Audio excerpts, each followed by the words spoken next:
पोटगी प्रकरणात संपत्ती आणि उत्पन्नाची माहिती लपवून खोटे शपथपत्र सादर करणे एका महिलेला चांगलेच महाग पडले।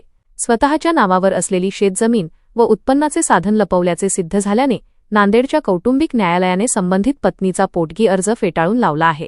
संतोष कल्याणकर आणि त्यांच्या पत्नीमध्ये मागील 3 वर्षापासून वाद सुरू होता। डिव्होर्स प्रकरण न्यायालयात सुरू असताना महिलेने पोटगीसाठी अर्ज दाखल केला होता।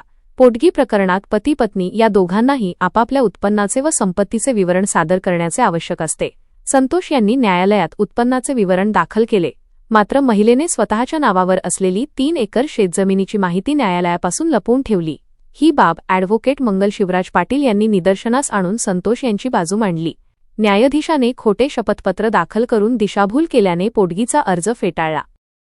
कौटुंबिक न्यायालय नांदेड येथे एका महिलेने पोटगी मिळावी म्हणून अर्ज दाखल केला। त्यामध्ये आम्ही गैरअर्जदार तिच्या पतीकडून वकीलपत्र दाखल केले व जबाब दिला।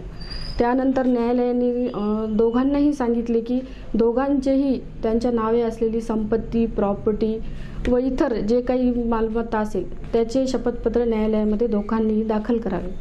त्यानंतर दोघांनीही दाखल केले, परंतु पत्नी अर्जदार जे आहे तिने जे तिच्या नावाने 3 एकर शेती होती, जे की तिच्या पतीनेच तिच्या नावाने केलेली होती, परंतु ही शेती जी आहे 3 एकर यातील मजकूर तिने जे आहे ते तिच्या शपथपत्रामध्ये नमूद केलेला नाही। त्याबद्दल आम्हाला पक्षकारांनी सांगितले तिच्या नावाने 3 एकर शेती आहे, त्यामुळे आम्ही अशा युक्तिवाद केला की पत्नीच्या नावे जर 3 एकर शेती असेल तर तिला उत्पन्नाचा आधार आहे, साधन आहे, तिला पोटगीची आवश्यकता नाही।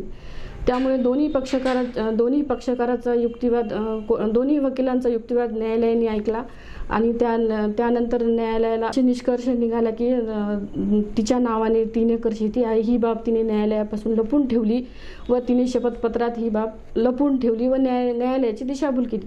त्यामुळे तिचा जे आहे पोटगीचा अर्ज न्यायालयाने फेटाळून लावला।